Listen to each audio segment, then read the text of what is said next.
Welcome back to another creative challenge with me, Tammy Collins. Today is not what I would do challenge day. That's right. Here's a sneak peek at what happened. So today is just about having some fun and exploring and playing and just really letting everything go. I'm taking the opposite of everything I would normally take. And what that means is I'm picking a stencil I wouldn't normally pick, and I'm picking colors that I wouldn't normally pick. And I'm going to start out the process a different way than I would normally start out. And I'm doing this to challenge myself. We get stuck in patterns, right? We learn that we like certain things and we keep repeating the same thing. And that's fine, that's okay, and you should do that. But it's okay every once in a while to mix it up and do something completely opposite of what you would normally do. You might just discover something new that you do like, that you can add into the mix of things that you do repeat all the time. So for me, I'm starting out with a secondary color palette here that is green and purple and orange. This is a combination I wouldn't normally gravitate towards. I tend to start with my colors, and I just wouldn't start instinctively to pull those colors. Sorry, my camera is not wanting to get into focus, but I think it will here momentarily. There we go. So I'm just going to start with the first layer by getting some color on the paper and letting that color sort of guide me.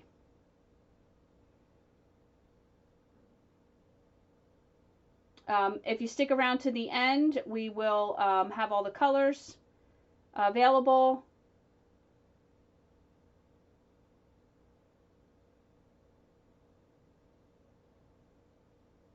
And I also will have a color swatch of the colors that were used in this. If you would like that, you can fill out the Your Creativity Matters link and send me your email and let me know in the comments that you would like a copy of the color swatch to use in your own projects as your inspiration.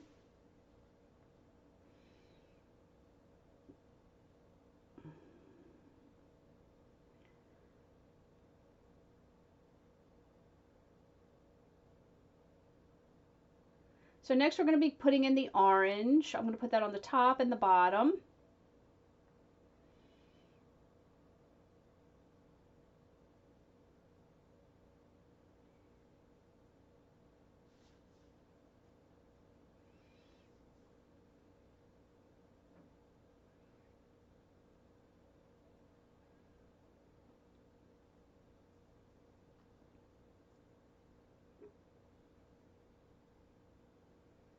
And I'm just taking a different approach. Normally I would approach this layer as more of a cloudy, random shape approach. And in this particular one, I'm going very vertical, not something I would normally do. So I'm working with colors I wouldn't normally work with and application method that I wouldn't normally do.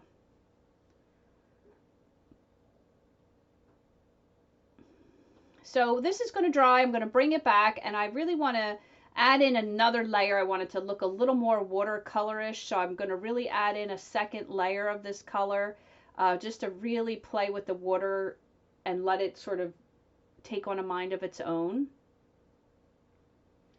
I'm just going to help it go the direction that I'm working.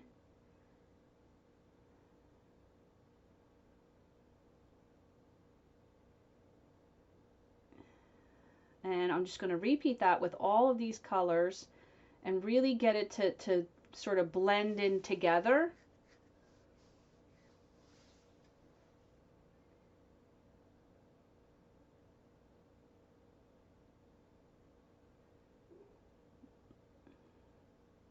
There we go.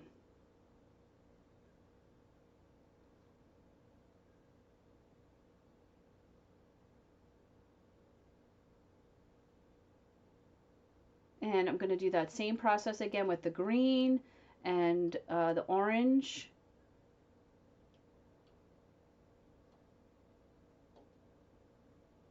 I really want to kind of mix these colors up here a little bit. There we go.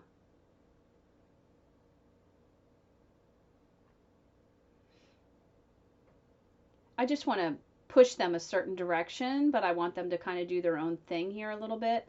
I want them sort of vertically um, mixed, blended.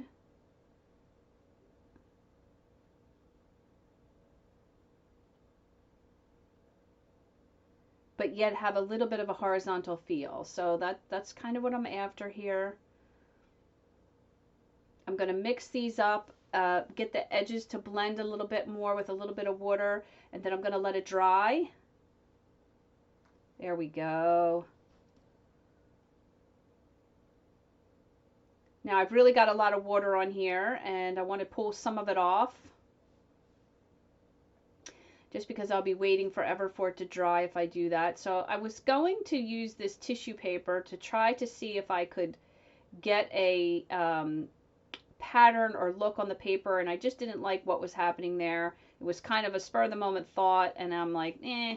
So I'm just going to use it to take a little bit more of that water off, and I don't think it's quite enough. So I'm going to use a towel and get a little bit more of it off so that I can then let it dry and then begin creating more.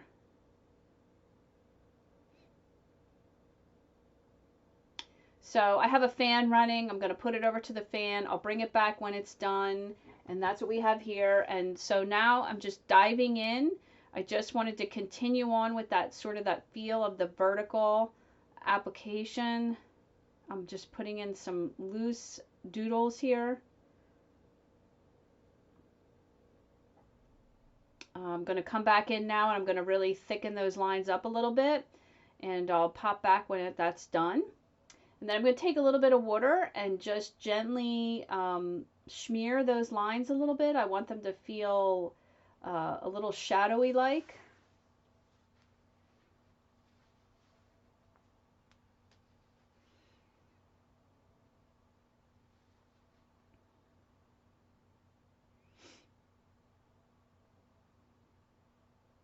These kind of experiments really push me and really teach me to have fun and let go of some of the expectations and some of the rules, and to just enjoy the process. And I really love when I do these challenges.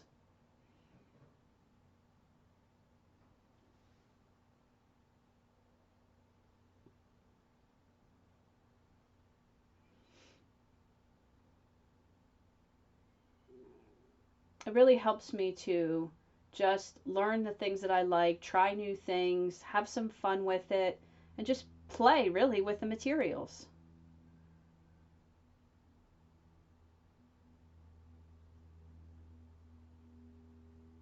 So I let that dry for a little bit, and now I'm going to come back in, and I'm just going to add in some doodle. This is really time consuming, so it was very meditative and very enjoyable, but I'm going to skip forward now that you kind of see what that process looks like. Um, you know, the more I did this, the more I enjoyed it. And I'm just doing it in sort of what would be the backdrop of these vertical drips or doodles, or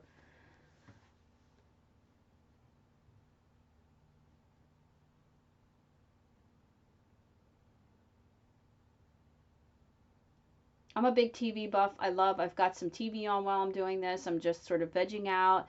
It's very therapeutic for me. I really unplug and disconnect from all that's going on in my life and just enjoy this process.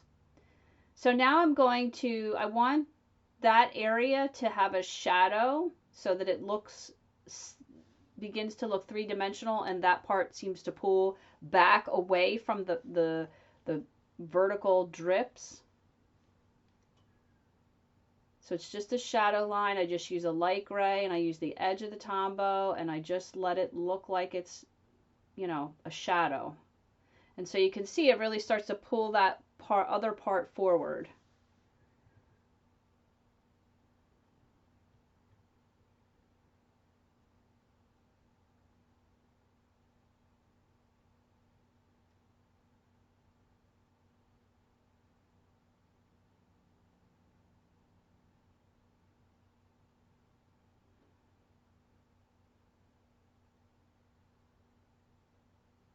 I'd like to thank you for taking the time to watch this process. I hope you get inspired. I hope you learn something. I hope it um, gets your juices flowing to try something new. Try starting out with colors you would never start with. Try using the color swatch from this piece, which I'll show you at the end. If you'd like, you can have that. That's, you know, my gift to you. Just let me know if you want it.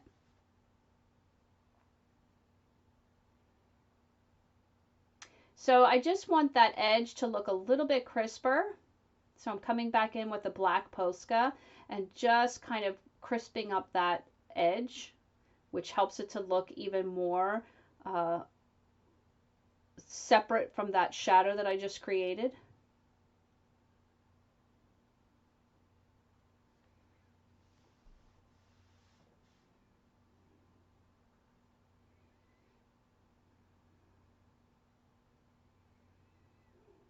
And so now I'm going to take I have a fine Posca marker that I really love to use. It's the Posca PC1MR, and it creates a really nice, succinct, distinct point, if you will.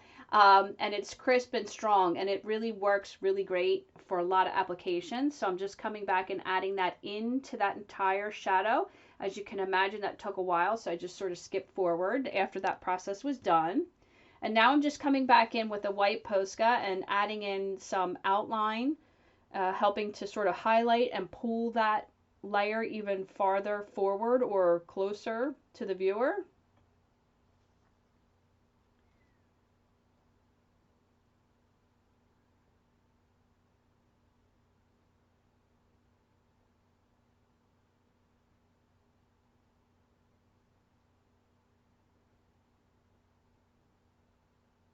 And because I'm perfectly imperfect and I don't wait for things to dry and I rush through and I just keep going, you know, the white probably will need a second coat. So I will come in and really make that line a little thicker and a little more opaque than it seems right now.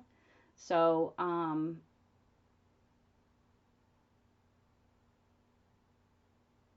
it will get a little more crisp.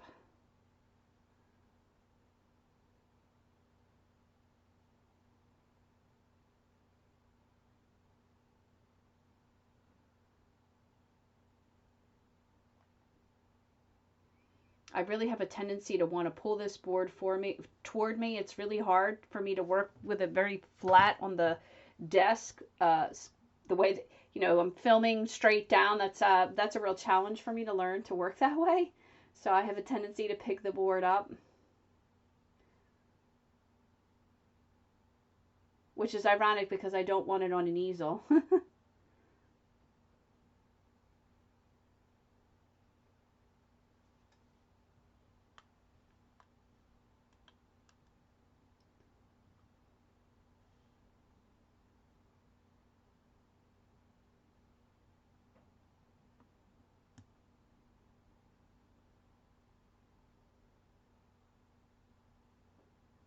But I'm actually quite pleased with how this piece is progressing, especially since it's really challenging me to do things I wouldn't normally do. I do have to admit that this white outline is something I would normally do. You can see here how much more crisp that white line is because I came back, I did a second layer on it, I really tightened it up. And now I'm just using a Sharpie gel pen in black to outline that white area.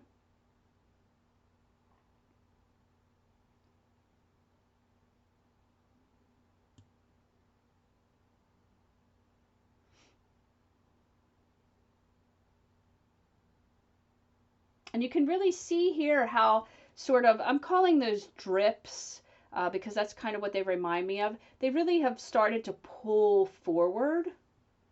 And then the part that has the doodle and the stippling has sort of dropped back a little bit. I'm adding in some lines here. I really don't know what my intention was. I was just compelled to do this detail, and I don't know. It doesn't really. It's going to kind of disappear with some other work that I've done. Will do on it. Just an experiment.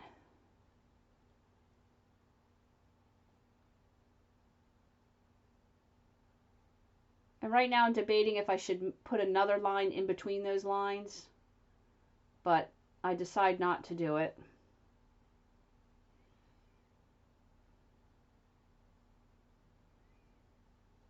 And so now I've decided to add some stippling around the drips.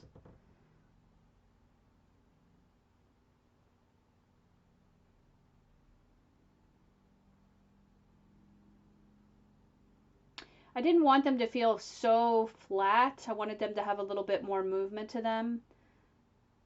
So I'm adding in white stippling as well, just to give the effect of areas that are highlighted and low lighted, so it starts to feel a little bit more, maybe with some rounded areas, not so flat. And remember, this is just play. There are no expectations. I'm just trying things. That's really what it's all about. Let's just do things and see what happens. That's how you figure it out. So I wanted to use a stencil that was, the color in the stencil was sort of the challenge for the day. So I'm using that here. I'm using this Delusions paint. It's a paint. It's actually like a, I honestly have no idea what this is. I didn't buy it at a store. I bought them at a craft place, and it's like some sort of, it's like a thick toothpaste. I think you've probably seen me use this before. You'll be able to see it there in a minute, but you can see it's like thick, and I'm having to use a knife to put it on. I don't know. I'm trying to figure out what these materials are, but I'm really drawn to the color, and it really worked well with this piece, so I'm adding it in here.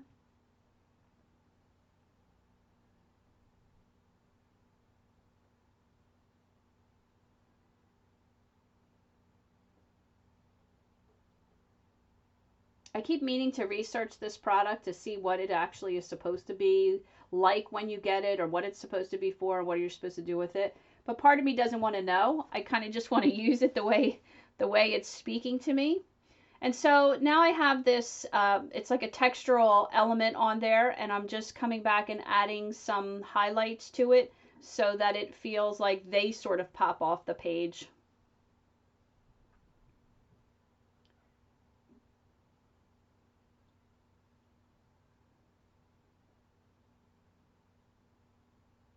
And I'm just using a dark gray or a soft black Tombow. I think this is actually the gray one.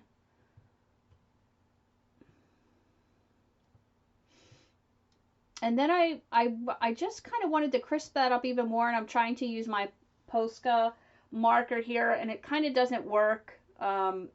It keeps getting some of that material in it. It's not really working well. So I'm going to switch over and use the gel pen because I just want to get a crisp black line in there. And that doesn't really seem to do it quite either for me. So I end up coming back in with the small point of a Tombow and really giving it another hit. So I ended up doing that part kind of a couple times, just to get it to the way I wanted it to look. You can see here I'm struggling with it because it's just not, it's not working the way I want it to. So I'll give up on it in a minute. And then after I got that all worked out and got my black in there, I wanted to come back with the white gel pen. And I have to tell you, I have the worst time with these gel pens, or at least I should say the white.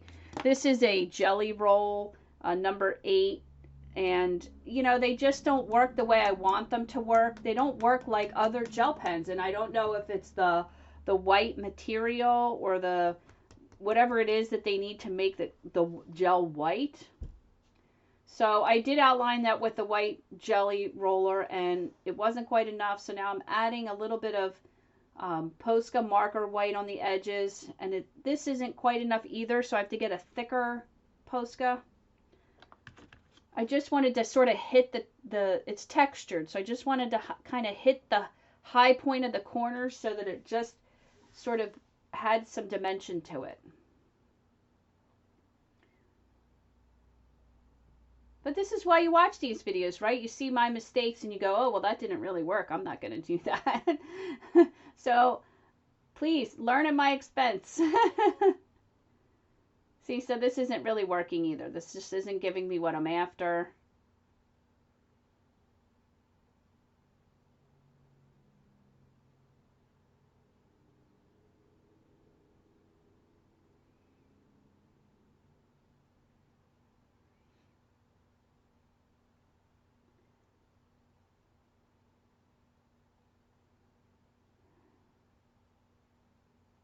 So at this point, I'm feeling like the piece is kind of done.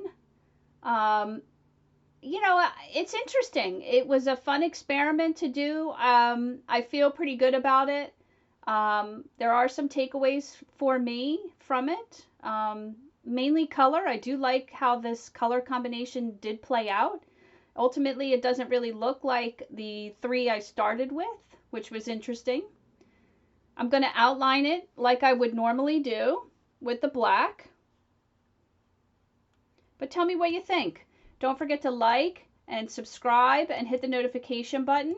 And above all, don't be afraid to challenge yourself and try some things you would never normally try. The easiest way to do that is start with colors you wouldn't start with. That's the best way to jump in and challenge yourself. So don't forget, if you would like to grab the color swatch for this piece, I'm happy to do that. Just fill out your creativity matters. Let me know in the comments that you did that and that you wanted a copy of this color swatch. And there it is. There's the color swatch from today. Thanks for watching.